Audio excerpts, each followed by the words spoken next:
विद्यार्थी मित्र हो, विद्यार्थी मित्र मैत्रिणींना सहस्नेह नमस्कार. इयत्ता 10वी टर्मिनल एक्झामिनेशनच्या प्रिपरेशनमध्ये आहात. टर्मिनल त्याचबरोबर बोर्ड त्याचबरोबर प्रिलियम ह्या सर्वच परीक्षेच्या प्रिपरेशनच्या दृष्टिकोनातून गेले 15 दिवस बाळांनो मी तुमच्यासमोर ह्या कमावत आहे. तुम्ही मात्र असू दे 1-2 विषय बाकीचे विषयाचे पेपर्स वगैरे असतात, ठीक आहे. तर मी 15 दिवस याच्यात पाठीमागं होतो की तुम्ही ह्या रिवाईजमध्ये यावं. हा अभ्यासाचा भाग होता. तुम्हाला मॅथ्स सेकंडमध्ये 3 टॉपिक्सना सामोरं जायचं आहे. ते त्या 3 टॉपिक्सच्या बाबतीमध्ये आत्ता आपण जराशी ओव्हरलुकिंग करणार आहोत की कोणत्या प्रकारचे प्रश्न सायमल्टेनियसली परीक्षेमध्ये आलेत. मी सर्व परीक्षा, बोर्ड परीक्षा असले पेपर्स गेल्या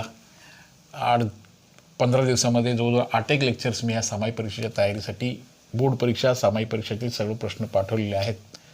त्याचं सोडवणूकसुद्धा व्यवस्थितरित्या करण्याचा प्रयत्न आपण केलेला आहोत. तर त्या पद्धतीनं तो जो भाग आहे त्या पद्धतीचा भाग आपण करत आहोत, तुम्ही करत आहात आणि मग आपण त्या प्रिपरेशनमध्ये निश्चितपणे आहोत.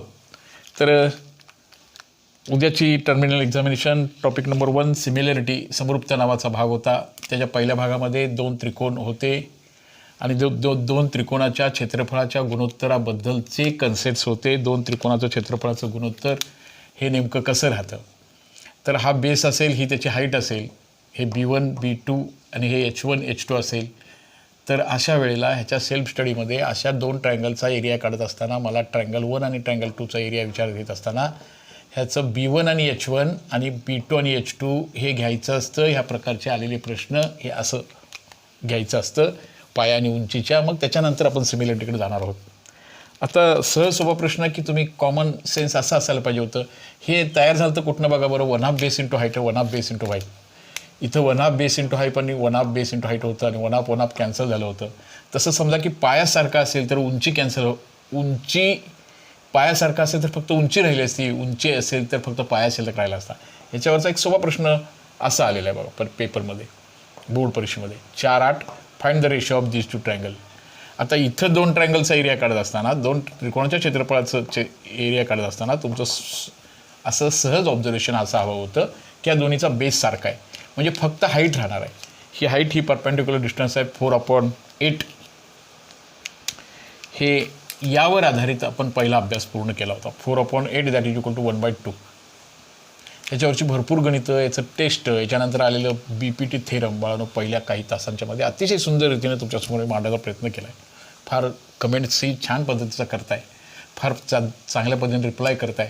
आजकाल मोठ्या प्रमाणात मुलं जॉईन आहेत, मुलं मोठ्या प्रमाणात बघतायत, त्याचं वॉच टाईम माझ्यासमोर येते, ते मुलं बघतायत, मोठ्या पद्धतीचे व्ह्यूज मला कळत आहेत. पण त्याच्या पूर्वीपासून मुलं तयारीला लागायला पाहिजेत. म्हणजे आपण एका कॉन्क्रीट पोझिशनला की एका विशेष तयारीनं आपण त्या प्रॉब्लेमकडे बघू शकतो. हाच प्रॉब्लेम समजा की असा असता, समजा हे 2 ट्रायंगल्स आहेत, काही ॲक्टिव्हिटी बेसचे प्रश्न तुम्हाला येणार आहेत की ते असं करा आणि हा त्याचा मिड पॉईंट आहे. ABC हा ट्रायंगल आहे, त्याचा हा P हा मिड पॉईंट असेल. तर आत्ता मात्र ह्या 2 ट्रायंगलच्या एरियाबद्दल तुम्ही काय म्हणाल. याचं बाळांनो याच्याबद्दलचं लक्ष असं पाहिजे होतं तुमचं, किंवा असं हवं होतं. इथं हा मिड पॉईंट आहे म्हटल्यानंतर हे दोन्ही सारखं, ह्या दोन्हीचा हा बेस आहे. लक्षात घ्या इथं हाईट ही संकल्पना अजून तुम्हाला कळत नाही आहे. याची जी हाईट आहे इथं परपेंडिक्युलर, इथं हे दोन्ही ट्रायंगलचा हाईट कॉमन येणार आहे. इथून असं एक दोरी बांधून असा वळंबा गवंड्यानं सोडावा असा हा सोडलेला असतो. या ट्रायंगलचं पण हाईट हीच आणि या ट्रायंगलची पण हाईट हीच असते. तुमचं कॉमन सेन्स असं होतं की इथं B1 आणि H1 हे दोन्ही हे पाया आणि उंची हे दोन्ही सारखं होतं. याचा बेस, ह्याचा बेस हे दोन्ही सारखं होतं. आता B1 B2 H1 H2 म्हणत नाही, त्याचा आन्सर येणार आहे बाळांनो 1/1 that is equal to answer is 1. अशा काही कृतीयुक्त अभ्यासाला आपल्याला सामोरं जायचं आहे. पण सामोरं जात असताना बेसिक भाग आपला हा ट्रायंगलच्या पाया उंचीचा असायला हवा होता. यानंतर आपल्याला असे काही सम सॉल्व करत पुढे जायचं होतं. जस्ट ओव्हरलुकिंग करतोय आजच्या तासिकेमध्ये की जेणेकरून तुम्हाला हे पिरियड बघितल्यानंतर सर्व टॉपिकला टच कसं करता येईल, कोणत्या प्रकारचे प्रश्न सायमल्टेनियसली आलेत, सर्व पेपर्स, सर्व प्रश्नपत्रिका, सर्व मिसलेनियस, सर्वच्या सर्व गोष्टी टेक्स्टबुकमधल्या विथ एक्स्ट्राऑर्डिनरी क्वेश्चन्स ऑल्सो मी तुम्हाला तुमच्यासाठी बाळांनो पाठवलेले आहेत. ज्या मुलांनी त्याचा आनंद घेतला आहे त्यांना निश्चितपणे ते फार उपयोगी पडेल परीक्षेला अतिशय जात असताना. पण तरीसुद्धा काही मुलं थोडीशी असे असतात की म्हणजे परीक्षेच्या वेळी जागे होणारी मंडळी असतात. काही प्रश्न तुम्हाला कसोटींच्या बाबतीमध्ये येणार आहेत की जी सिमिलरिटी जी टेस्ट होती ती त्या कोणत्या कसोट्या तुम्ही बघितला होता त्या कसोट्याचा वापर करून आर द दो ट्रायंगल्स आर सिमिलर, हे दोन ट्रायंगल्स सिमिलर आहेत की नाही ते ठरवा, असा एक येणार आहे की असल्यास कोणत्या टेस्टनुसार. असं ट्रायंगलचं फिगर आहे इथं घेतो. हे ट्रायंगल आहे, दोन ट्रायंगल्स आहेत. ह्याचं ट्रायंगलचं नाव XYZ आहे, याच्यानंतर LMN असं आहे. मग इथं इन्फॉर्मेशन दिलेलं आहे. हा जो M आहे तो 100चा आहे आणि याच्यातला हा सुद्धा 100चा आहे आणि हा 30चा आहे आणि हा पण अँगल 30चा आहे. R this two triangles are similar, हे दोन ट्रायंगल सिमिलर आहेत का? दोन त्रिकोणाला समरूप असण्यासाठी बाजू प्रमाणात पाहिजेत, कोण एकरूप पाहिजेत, परंतु हे शोधण्यासाठी काही टेस्ट कसोट्या 9व्या इयत्तेपासून तुम्ही शिकत आलेला आहात. एका त्रिकोणाचे फक्त दोनच कोण एकमेकाशी एकरूप असतील तर उरलेला कोण ॲटोमॅटिकली एकरूप असणार आहे, कारण तिघांची बेरीज 180 असणार आहे. हा कॉमन सेन्स होता. हा आता कॉमन झाला पाहिजे. 8वीमधलं ते पूर्वज्ञान असेल तर आता ते तुमचं 10वीमधलं कॉमन सेन्सचा भाग झाला पाहिजे. Yes, these two triangles must be similar by AA test. हे दोन त्रिकोण नक्की समरूप आहेत कोको ह्या कसोटीनुसार. अशा प्रकारचा एक प्रश्न तुम्हाला त्या कसोट्यांच्यावर येणार आहे. कोको टेस्टनं सोप्या सिद्धता कशा सॉल्व्ह करायच्या ह्याची भरपूर एक्झाम्पल्स बाळांनो मी तुम्हाला बेसिक हे शिकवत असताना सगळ्या काही गोष्टी क्लिअर केलेल्या आहेत. यानंतर जरासा इलिमिटेड भागसुद्धा मी घेतला आहे, जो अभ्यासक्रमात सध्या आजच्या पेपरमध्ये येणार नाही, तो मी आज घेत नाही, कारण तुम्ही उद्या परीक्षेला जाणार आहात मॅथ्स सेकंडच्या, की जेणेकरून तीनही प्रकरणाच्या फोकसड गोष्टीवरती मी एक नजर, तुमचीही नजर त्याच्यावरती फिरावी, तुम्ही त्या गोष्टीकडे बघाल, लेक्चर ऐकाल आणि एनर्जेटिकपणे परीक्षेला सामोरे जाल. एनर्जेटिकपणे परीक्षेला सामोरे जात असताना बाळांनो वर्गात लक्ष असायला हवं होतं. हे ऑनलाईन आणि ऑफलाईन ह्या दोन्ही शिक्षणाच्या या दोन्हीही मेथड्सनी आपल्याला हे वर्ष साजरं करावं लागतं. यानंतर होतं मी बेसिक प्रोपोर्शनॅलिटी थेरमचं प्रूफ कसं सोपं साध्या पद्धतीने मांडलं होतं, तेही उद्याच्या परीक्षेमध्ये असेल. प्रमाणाचे मूलभूत प्रमेय, त्रिकोण काढायचं आहे, समांतर रेषा काढायच्या आहे, ते कसे दोन ट्रायंगल्सचे एरिया सेम आहे, ह्या पाया बेसच्या ह्याच्याच अनुषंगानं ते शिकायचं होतं. ह्याचा पाया आणि उंची सारखी आहे त्यामुळे ते ट्रायंगल्स एलिमेंट होतात. एकदम सोपं आहे, टेक्स्टबुकमध्ये अतिशय सुंदर रीतीने दिले. आता त्यात नको वेळ घालवायला. त्यानंतर दोन समरूप त्रिकोण झाल्यानंतर त्याचा क्षेत्रफळाचा जो एरिया आहे तो त्याच्या साईडच्या बाजूच्या वर्गाच्या प्रमाणात असतो. हे पण एक तसं आव्हानात्मक असणारं, बऱ्याच गोष्टींना इन्क्लूड करणारं थेरम आहे. तेही थेरम बाळगून पूर्ण केलेलं आहे. आता थेरमची जस्ट इंट्रोडक्शन बघूया. समजा की हे दोन ट्रायंगल सिमिलर असतील. आत्ताचे दोन ट्रायंगल्स आहेत ना, दोन ट्रायंगल्स आहेत की हा आत्ता जे ह्या पुढच्या पॉईंटमध्ये आले, हे दोन ट्रायंगल सिमिलर नव्हते सुरुवातीला आणि म्हणून पाया उंची यायचा. सिमिलर झाल्यानंतर मात्र त्या दोन ट्रायंगलचा जो एरिया आहे, एरिया ऑफ ट्रायंगल फर्स्ट आणि एरिया ऑफ ट्रायंगल सेकंड जो आहे तो त्यांच्या संगत बाजूच्या, समजा तुम्ही AB घेतलात तर ह्याची PQ घ्या ह्याच्या बाजूच्या वर्गाच्या. आता पुढं सगळं हे कंटिन्युअसली होत जात होतं. याच्यावरचा एक प्रश्न निश्चितपणे आपल्याला उद्याच्या पेपरमध्ये सोडावा लागणार आहे. कशा प्रकारचा प्रश्न असू शकेल? सोपे प्रश्न असणार आहेत. तुम्हाला फारसं त्रास देणारे प्रश्न परीक्षेला निवडले जात नाहीत. एखादा आव्हानात्मक प्रश्न असायलाच पाहिजे, गणित हा थोडंसं चॅलेंजेबल असायलाच पाहिजे, नाही का? Sides ratio is 3/5 and they find the ratio of their areas. दोन त्रिकोणाच्या बाजूंचे गुणोत्तर 3/5 असेल तर त्या त्रिकोणाच्या क्षेत्रफळाचं गुणोत्तर किती असेल? अगदी सोपं. ह्याचं गुणोत्तर आहे बाळांनो 3/5 असं दिलं आहे त्याने, 3/5 असं दिलं आहे, 3/5 आणि मग फक्त ओनली त्याचं स्क्वेअर करायचं आहे, 9/25. साईड्स स्क्वेअरवरनं त्याचा एरिया काढायचा ना, त्याचा आपल्याला स्क्वेअर रूट घ्यायचं होतं. ह्या बेसिक फॉर्म्युल्यावरती एक प्रश्न तुम्हाला सोडवायचा आहे.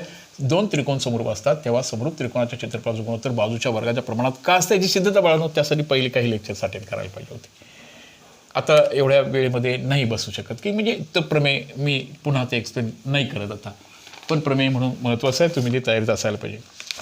पुन्हा याच्यावरचाच ॲक्टिव्हिटी बेस पण तुम्हाला येणार आहे की हे दोन ट्रायंगल्स आहेत आणि त्याचा साईडचा रेशो 2:3 आहे. AB PQ हा समजा की 2:3 आहे. तर ते ॲक्टिव्हिटी बेस्ड प्रॉब्लेम सॉल्व्ह कसं कराल तुम्ही? हे 2/3 आहे तर काही प्रॉब्लेम्सच्या ठिकाणी हे कसं पूर्ण करत राहाल?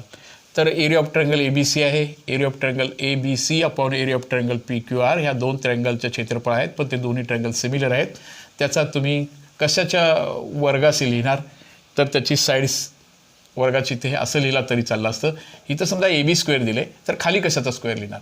येस, खाली PQचा स्क्वेअर लिहिणार. समजा इथं BC² लिहिलं असेल तर इथं QR² लिहिलं पाहिजे. मग ह्या साईडचा रेशो आहे तो, ह्याचा साईडचा रेशो आहे तो 2/3 आहे, त्याचा स्क्वेअर करा, त्याचा आन्सर येणार आहे 4/9. 2चा वर्ग 4 आणि 3चा वर्ग 9. ह्या गोष्टी तुम्हाला ॲक्टिव्हिटी बेसनुसार याच्यावरचं सम्स एक निश्चित प्रमाणे आपल्याला सोडवावं लागणार आहे. सिमिलरिटी ए टेस्टचा वापर करून एक सिद्धता असणार आहे. प्रमाणाचे मूलभूत प्रमेय नक्की तयार ठेवा, ते सगळ्या परीक्षेमध्ये असणारच आहे.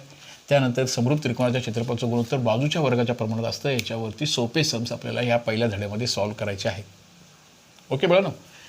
यानंतर आपल्याला तीनही प्रकरणांना जस्ट टच करायचं आहे.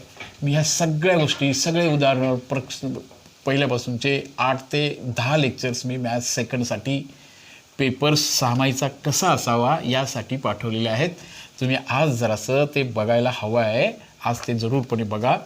निदान परीक्षेला सामोरे जात असताना तरी मुलांना हेही सांगायची पडायला, परीक्षा असताना अगोदर 8-10 दिवस आपल्याला त्या कामाला लागायला पाहिजे. सर्व एक्झरसाईज, सर्व प्रॉब्लेम जे नोटबुकमध्ये आपण सॉल्व्ह केले, सरांनी जे शिकवले ते नजरेखालनं घालायला पाहिजे. त्यातल्या फोकसर गोष्टी नीटपणे बघायला पाहिजेत, हेही सांगायची पडायला असं वाटते. ठीक आहे बाळांनो.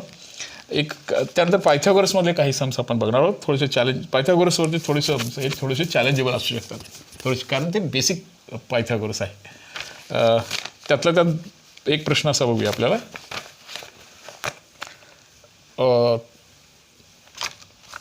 पायथागोरसच्या प्रमेयाची सिद्धता, त्यानंतर राईट अँगल ट्रायंगलचं प्रूफ आणि जॉमेट्रिक मीनचा थेरम तोही तुम्हाला पूर्ण करायच्या दृष्टिकोनातून ॲक्टिव्हिटी बेससाठी येणार आहे. पायथागोरस 11, 60, 61 अशा नावाचं एक ट्रिपलेट आहे. एका त्रिकोणाच्या 3 बाजू 11, 60 आणि 61 आहेत. तर हा राईट अँगल ट्रायंगल असू शकेल का, किंवा हे is it Pythagoras triplet or not, असाही एक प्रश्न तुम्हाला असा सॉल्व्ह करायचा आहे की हे पायथागोरसचं ट्रिपलेट आहे की नाही.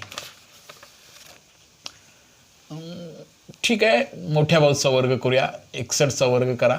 61चा वर्ग करून बघा. आता 61 गुणिले 61 तो शायद आता गुणाकार करा. 61 गुणिले 61 1 1 1 हां 61 1 61 हातच्या दिले 6 आणि 61 गुणिले 6 6 1 6 6 6 36 आणि हे 6 6 6 12 हातच्या दिले 1 याचा गुणाकार येतो बाळांनो 3721 असा येतो.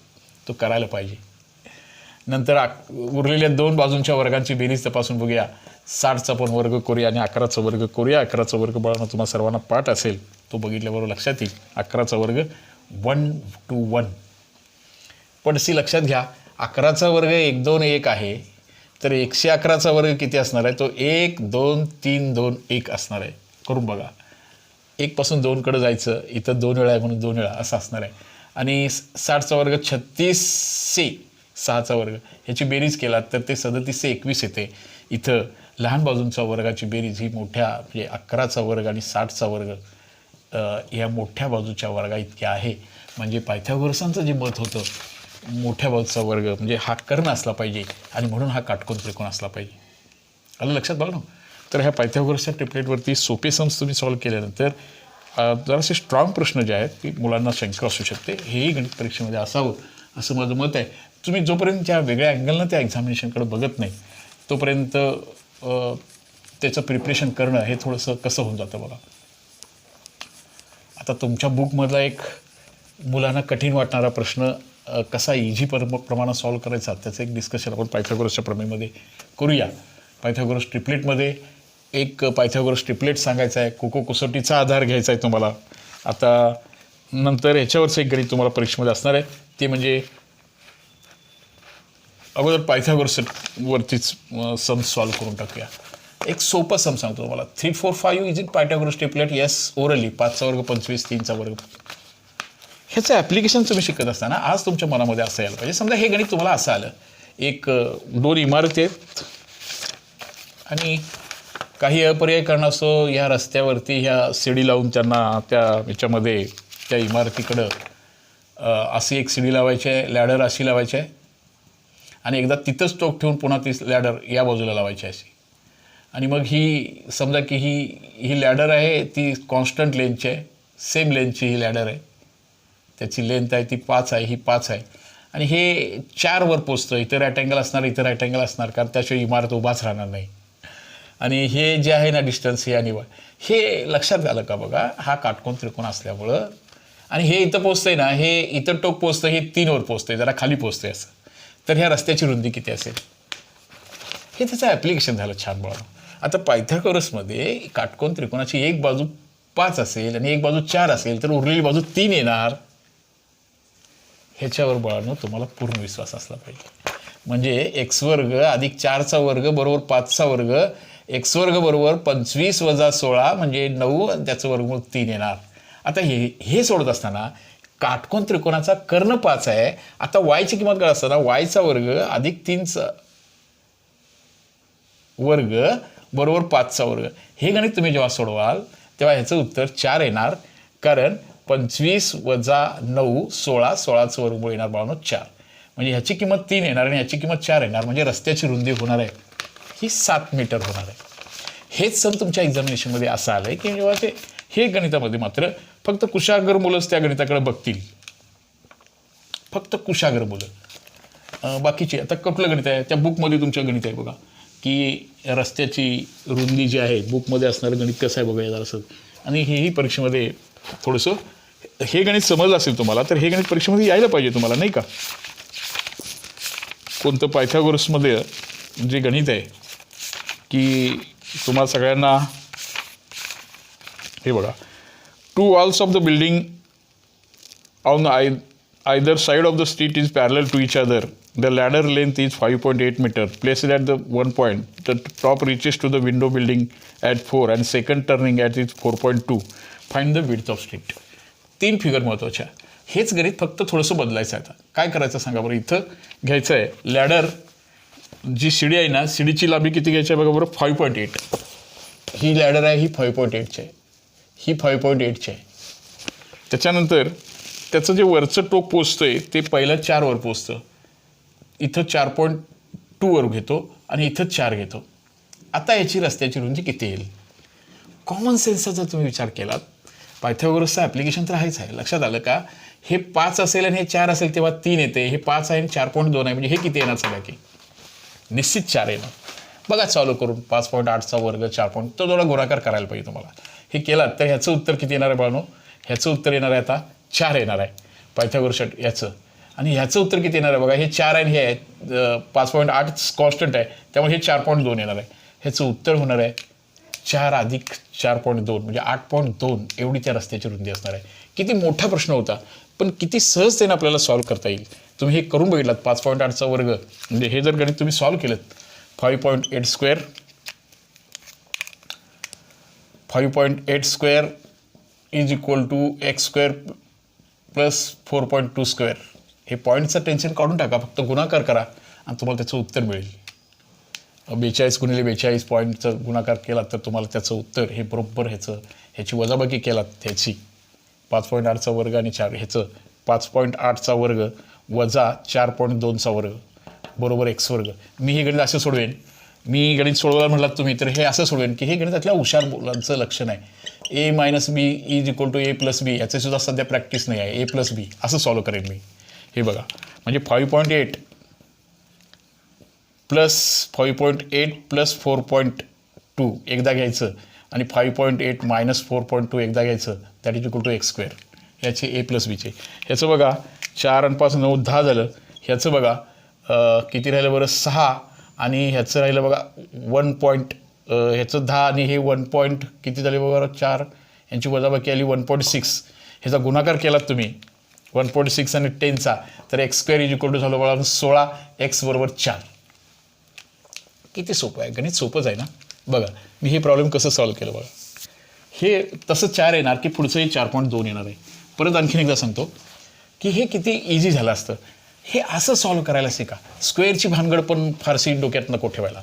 मी हे प्रॉब्लेम सॉल्व करत असताना परत एकदा तुम्हाला सांगतो, हे गणितातली कुशाग्र मुलंसुद्धा अशा संस्थात तटतात थांबतात, पण त्याचा इझी वन जो पण आहे ना तो लक्षात घ्या. यासाठी गणित मैत्रीला जॉईन करा बाळांनो. मित्रांना सांगा, सबस्क्राईब करा. सगळ्याच गोष्टी वेगळ्या पद्धतीने नाविन्यपूर्ण गोष्टीतून तुमच्यापर्यंत पोहोचवण्याचा हा प्रयत्न आहे. हा प्रश्न परीक्षेमध्ये आला की मुलं तटतात आणि तटू नका तुम्ही, पण काही गोष्टी ह्या बेसिकली आता नाही माहिती तुम्हाला. हे हे हे सुचलं पाहिजे होतं. हे बघा, एक्स स्क्वेअर बाजूचा वर्ग 4.2 स्क्वेअर आणि हा आला बघा 5.8 स्क्वेअर. पडसे कसं सॉल्व्ह करा व्हेरीफाईडरित्या. तर हे सोडत असताना हे 5.8चा वर्ग करण्यापेक्षा हे असं सोडवलं तर अधिक चांगलं होईल. याचीही प्रॅक्टिस तुम्ही जरूर करा. 4.2चा वर्ग, ए वर्ग वजा बी वर्गचे 2 फॅक्टर पडतात, एकदा ए अधिक बी आणि एकदा ए वजा बी. एकदा 5.8 अधिक 4.2 आणि 5.8 वजा 4.2 याचा गुणाकार करा. ह्याचं उत्तर येणार आहे 10. ह्याची वजाबाकी येणार आहे 4 आणि ह्याच्यातून 1 गेलं तर 1 गेलं आणि 6. बघा किती छान उत्तर झालं. हे 16 आलं बाळो. 1.6 into 10 answer is 16. x square is equal to 16, therefore x must be equal to 4. हाच टेक्निक बरोबर पलीकडे वापरलात तर ह्याचं उत्तर कसं 4 आलं. मग असे 3-4 पासून असतं तर ह्याचं उत्तर येणार 4.2 येणार आहे. आणि मग तुम्ही ह्या दोन्हीची बेरीज करायची आहे आणि त्या रस्त्याची रुंदी सहजपणे काढायची. हे प्रॉब्लेम बाळांनो मी याच्यापूर्वीही सॉल्व्ह केले. अशी नाविन्यता, अशा नवीन गोष्टी तुमच्यासमोर आणण्याचा हा प्रामाणिक प्रयत्न आहे. तुम्ही करत राहा, गणित मैत्रीला जुळत राहा. सर्वच लेक्चर्स बघून जर तुम्ही सामायिक टर्मिनल परीक्षेला समोर गेलात तर अतिशय आनंद होईल मला पण, तुम्हाला पण. लेक्चर्स अटेंड जरूर करा. अशा रीतीच्या काही गोष्टी, नॉलेज निर्मिती ही पाठांतर न करता, न कन्फ्यूज होता आपण स्वयं करणार आहोत. ज्ञाननिर्मिती करण्याच्या टप्प्यापर्यंत झालेलो आहोत. त्यासाठी बेसिकली बाळांनो ते लेक्चर्स अटेंड करायला पाहिजेत. स्कूलमध्ये शाळा चुकली, स्कूलमध्ये चुकलं, क्लासमध्ये चुकलं तर आपण गणित मैत्रीच्या माध्यमातून तुमच्याजवळ आहोत. तुम्ही ते बघा. पण बरीचशीच मुलं आत्ता परीक्षा आली म्हणून ओपन करणारे भरपूर लोक आहेत. तसं नको बाळांनो.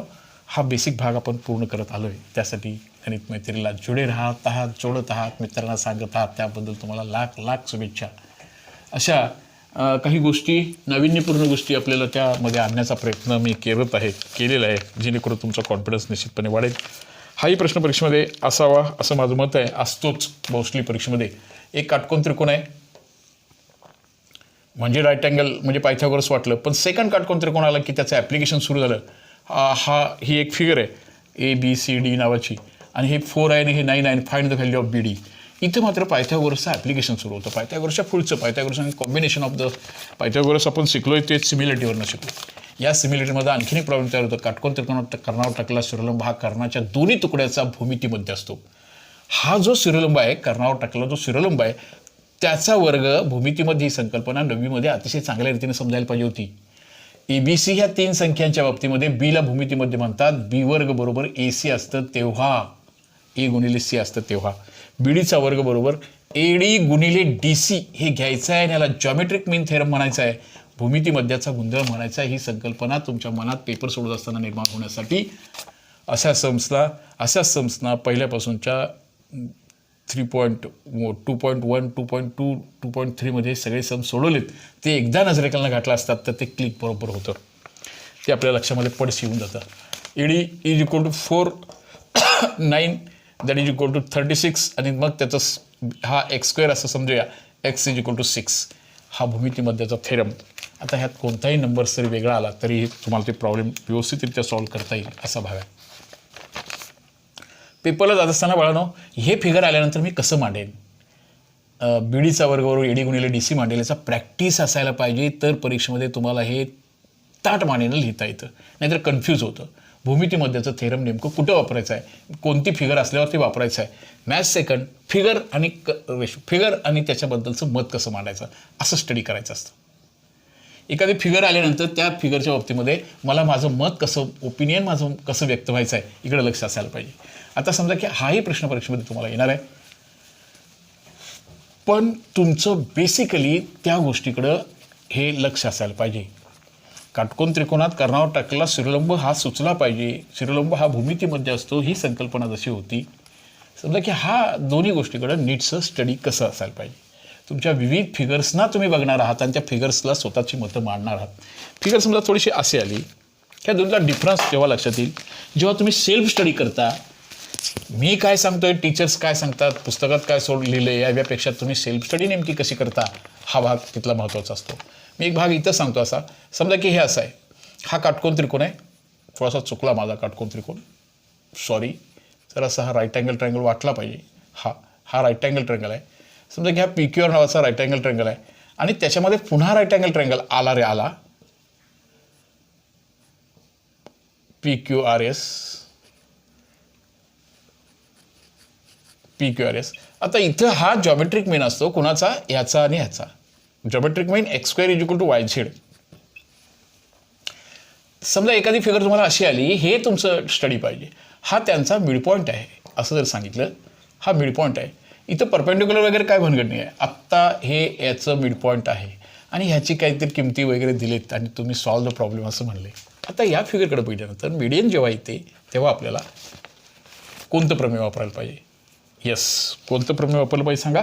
अपोलिनियस. मग अपोलिनियसचं नेमकं मत कसं आहे? अपोलिनियस या गणितज्ञानं आपलं मत कसं मांडलं याचा सराव तुम्हाला असायला पाहिजे. मग त्याच्यावरचा प्रॉब्लेम तुम्हाला आरामदायी सोडता येईल. हजारो प्रॉब्लेम सोडवण्यापेक्षा ह्या फिगर्सकडे बघून तुमची स्वतःची मतं तुम्हाला व्यक्त होता आली पाहिजेत. You have to represent for this which formula which method use for this figure. That is equal to इथं AB² सुरक्षित बाजूंच्या वर्गांची बेरीज. AB आणि BC ह्या सुरक्षित आहेत वर्गांची बेरीज. आता BC जो होता, हा AC पाहिजे. हे बघा AB आणि AC ते हे अशा सुरक्षित आहेत बघा, AC. आणि इथं BC जो होता तो 2 वेळा झाला. BCचे 2 भाग झालेत. त्याचे 2 भागापैकी हाफ भाग आपण घेतोय म्हणून ते दुप्पट BD² घ्यायचं आहे. 2 टाइम्स BD². एखादा मुलगा म्हणेल DC घेऊ का? हो, both are equal. Plus 2 times that median is occurs in 2 times 2 triangles that is equal to AD² 2 times आहे. हे अपोलिनियसांचं मत आहे. हे 2 विसरून जरी राहिलं तर मार्क कमी करायला परीक्षक विसरणार नाहीत. 2 BDचा वर्ग 2 ADचा वर्ग. आता ह्यात कोणत्याही किमती दिलेल्या असतात, मला ते प्रॉब्लेम सॉल्व्ह करता येतं, हा विश्वास स्वतःमध्ये असला पाहिजे. असं फिगर्सचं रिप्रेझेंटेशन करून आपल्याला याची स्टडी करायची आहे. सर्कलच्या बाबतीत रिव्हिजन करण्यासाठी सर्कलमध्ये आज एका मुलानं वेगळी कमेंट मला पाठवली. सर सर्कल म्हणजे काय? जिकडे सर्कल तिकडे सर्कल. ठीक आहे, सर्कल तिकडे सर्कल बरोबर आहे, पण मार्क पण तिकडे सर्कलतील ना. जिकडं मार्क सरकतील तिकडं सर्कल सरकेल असा अर्थ होणार. सर्कलच्या बाबतीमध्ये मोस्ट कन्सेप्ट्स आहेत. जरा जास्त संकल्पनेने भरलेला तो भाग आहे. इलिमिनेशन फार त्या लेसनमधलं तसं थोडंसं कमी झालं आहे. 11वी आणि 12वीसाठी त्यातला उपयुक्त असणारा भाग तुम्हाला स्टडीला पुढच्याच वर्षी तुम्हाला ह्याच 10thवरती 11वी 12वी करायचं आहे. काही मुलांना डिग्री डिप्लोमाला जायचं आहे. त्याही मुलांना त्याचा व्हावा की त्याच्यामध्ये त्याचं फारसं कमी करून म्हणजे की ते पुढचं असं अपंग बनवायला नको पाहिजे, असा तो भाग होता. सर्कलच्या बाबतीतमध्ये ही तुम्ही 8व्या इयत्तेपासून 7व्या इयत्तेपासून सर्कलचं तुम्हाला प्रॉपर्टीज माहिती आहेत. When 2 circles are touches to each other externally, here radius R1 and R2. What is distance between their centres? That distance is equal to distance PQ is equal to R1 + R2 असं आहे. When 2 circles are touches to each other internally, हे greater radius आणि हे जे small radius असेल, ही greater radius आहे, ही small radius आहे. Here distance in between 2 centres that is PQ is equal to now R - R. मोठ्या त्रिज्येतनं लहान त्रिज्या वजा करायची आहे. ह्याच्यावरचा एक सोपा प्रश्न परीक्षेमध्ये असतोच. सर्कलमध्ये मोस्ट कॉन्सेप्ट्स ह्या वेगवेगळ्या प्रकारच्या होत्या. तिथल्या सगळ्याच फिगर्स जर तुम्ही काढू शकलात, कोणत्या कोणत्या प्रकारचे प्रश्न परीक्षेमध्ये आलेत आणि त्याचं मग काय करायचं आहे, त्याच्याबद्दल कसं ते रिॲक्ट व्हायचं आहे, कसं तो फॉर्म्युला यूज करायचा आहे, याच्यासाठी थोडंसं कन्फ्युजनचा भाग करणारे जे प्रॉब्लेम्स होते. आता इथं फिगर्स सेम वाटत असल्या तरी थेरम मात्र वेगळा असतो किंवा त्याचे युजेस मात्र वेगळे असतात. उदाहरणार्थ मी इथं असा एक भाग तयार केला. समजा की हे सर्कल आहे आणि याच्या 2 कॉर्ड्स दिलेत अशा, आणि असं म्हणले अशा 2 कॉर्ड्स दिलेत AB आणि CD, आणि याची लांबी दिली, याची काहीतरी लांबी दिली, याची दिल्या, याची काढायला सांगितली. आता इथं आहे. आता इथं कोणता थेरम यूज करणार हे काढायला सांगितलं असेल. जीवांचे internal division of the chord, जीवांचे बाह्य विभाजन, जीवांचे आंतरविभाजन. तर इथं कसं मला व्हायचं आहे, हा जो कॉमन पॉईंट आहे ना, E गुणिले E बरोबर E गुणिले E असं लिहायचं आहे, प्रॉडक्ट ऑफ दिस 2. नंतर एका जीवेकडे जायचं AB एका टोकाकडं आणि दुसऱ्या टोकाकडे जायचं. मग ह्यात किमती भरायच्या आणि ते सॉल्व्ह करायचं होतं. पुन्हा असा एक प्रश्न आहे थोडासा इथं. समजा की इथं असं सांगितलं आहे हे असं सांगितलं होतं.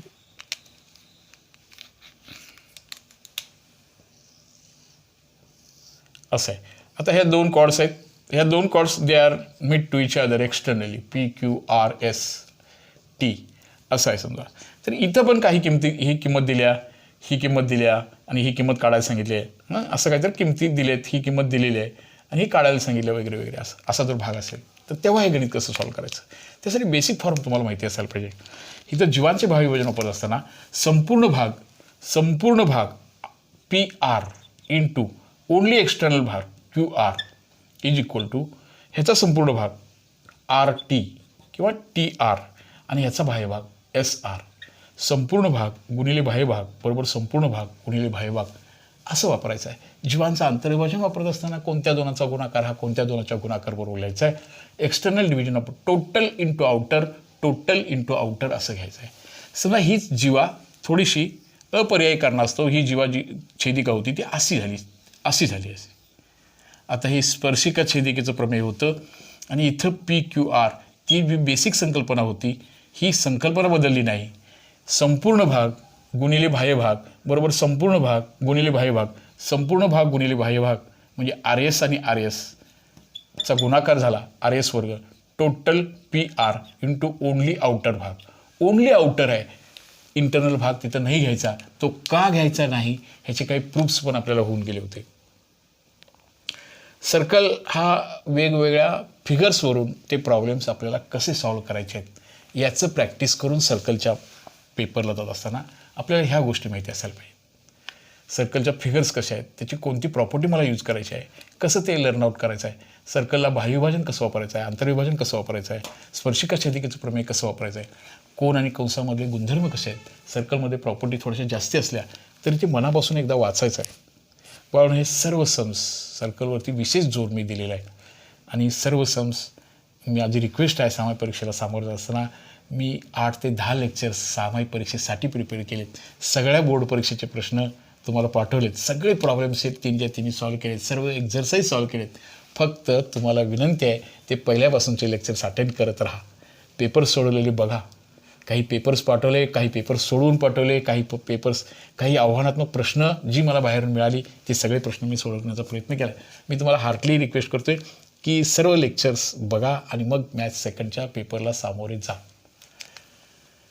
प्रमाणाचं मूलभूत प्रमेय 2 किंवा 3 प्रमेय परीक्षेमध्ये असतात. प्रमाणाचं मूलभूत प्रमेय, त्यानंतर चक्री चौकोनाचे सम्मुख कोण पूरक असतात हाही प्रश्न या सगळ्या बोर्ड परीक्षेपर्यंतच्या सगळ्या पेपरच्या दृष्टीने महत्त्वाचा आहे.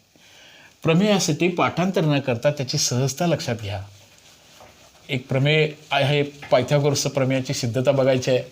पायथागोरस प्रमेय बघायचं आहे तुम्हाला. पायथागोरस प्रमेयाचं प्रूफ आणि चक्रीय चौकोनाचे कोण सम्मुख कोण एकरूप असतात ह्या 3 प्रमेयापैकी हे 3ही प्रमेय उद्याच्या परीक्षेमध्ये असणार आहेत. पायथागोरस प्रमेय आहे, त्यानंतर चक्रीय चौकोनाचे सम्मुख कोण पूरक असतात आणि BPT थेरम हा सर्वच परीक्षेमध्ये आलेला आहे. अपवादात्मक 1-2 सोडले, पूर्वी काही व्यत्यास वगैरे शिल्लक होते, आता तेही भाग कमी झाला आहे. तर त्यातला हा चक्रीय चौकोनाचे सम्मुख कोण पूरक असतात हे किती सहज आणि किती सोपं आहे. तुम्ही हे चक्रीय चौकोन हे म्हणणार ABC, हे आता पाठांतर करत बसता, पाठांतर नको करायला. हे ABCD नावाचं हे चौकोन आहे आणि हे चक्रीय चौकोन आहे. सम्मुख कोण एकरूप असतात, A अधिक C बरोबर 180, सम्मुख कोण पूरक असतात, कोण B आणि कोण D बरोबर 180 असते. हे आपल्याला प्रूव्ह करायचं होतं. पण पाठ करत बसता आज पण हे लक्षात घ्यायला शिकारे बाळांनो. A हा कोण 8वीपासून जे शिकत आलो ना, हे जो रिव्हिजन, A हा जो कोण आहे तो त्याच्यामध्ये सापडलेल्या कंसाच्या मापाच्या निम्मा असणार, अशी सहजता तिथं पाहिजे. थेरम पाठांतर नको, लर्निंग पाहिजे. पहिलं वाक्य, कोण A हा 1/2 माप कंस, कोणता कंस बघा त्याच्यामध्ये अडकून पडलेला आहे. त्या कमळामध्ये कसा भुंगा अडकून पडावा तसा या कोणामध्ये अडकून पडलेला कंस जरा काळजीपूर्वक बघा. त्याचं नाव आहे BCD. सहजतेनं बघा, BCD हा कंस त्याच्यामध्ये अडकून पडला हा. नंतर त्याच्या समोरचा कोण, सम्मुख कोण, समोरासमोरील कोण C बघा, त्याच्यामध्ये कोण अडकून पडले बघा ना. दुसरं कोण C हा सुद्धा त्याच्यामध्ये सापडलेल्या कंसाच्या मापाच्या निम्मा असतो. हे थेरम तुम्ही 8वीपासून शिकत आलाय. आत्ता बघताय काय बघा, माप कंस कुठला सांगा बरं. आता हा BAD बॅड BAD आणि मग 1 आणि 2ची बेरीज करा. A अधिक कोण C बरोबर 1/2 कॉमन काढूया. कंस राहिले कुठले कुठले राहिले बघा, BCD राहिलं आणि दुसऱ्या कंसामध्ये राहिलं BAD. आणि आता हे पण कंस आहे, हे पण कंस आहे. सांगा बाळांनो, हा कंस आणि हा कंस सगळं मिळून एक सर्कल तयार झालं. आता त्याला जिकडे सर्कल तिकडे सर्कल म्हणा. 1/2 आहे तसं आहे. आणि ह्याची बेरीज बाळांनो 360 असणार आणि 360ला 1/2 गुणल्यानंतर ह्याचं उत्तर येणार आहे 180. म्हणून चक्रीय चौकोनाचे समकोन पूरक असतात. असे थेरम्स लर्न आउट करायला शिका. सहजतेने एक्सप्रेस व्हायला शिका. पाठांतराचं किंवा गणित भाग 2चं टेन्शन राहणार नाही. चक्रीय चौकोनाचे समकोन पूरक असतात. BPT थेरम आणि पायथागोरस थेरम, तीनही प्रमेय आपल्याला परीक्षेसाठी तयार ठेवायचे आहेत. पायथागोरसचं प्रूफ फार सुंदररीत्यानं पूर्वी आपण शिकलोय. तुम्ही असंच सहजतेनं ते प्रॉब्लेम्स अटेंड करत राहाल. मॅथ्स सेकंडवरती नाराज न होता चांगल्या रीतीनं ते पेपर सोडवाल अशी अपेक्षा व्यक्त करतो. बाळांनो, पुन्हा एकदा हार्टली रिक्वेस्ट करतोय, तुम्ही तुमच्या मित्रांना मित्रमैत्रिणींना शेअर करा, गणित मैत्रीला जॉईन करा, गणित मैत्रीला सबस्क्राईब करा, त्यासमोरचं आयकॉनसमोरचं बटन क्लिक करा. ओके, धन्यवाद. भेटूया परत नवीन अशा संकल्पना घेऊन पुढच्या तासिकेच्या वेळी. ओके बाळांनो.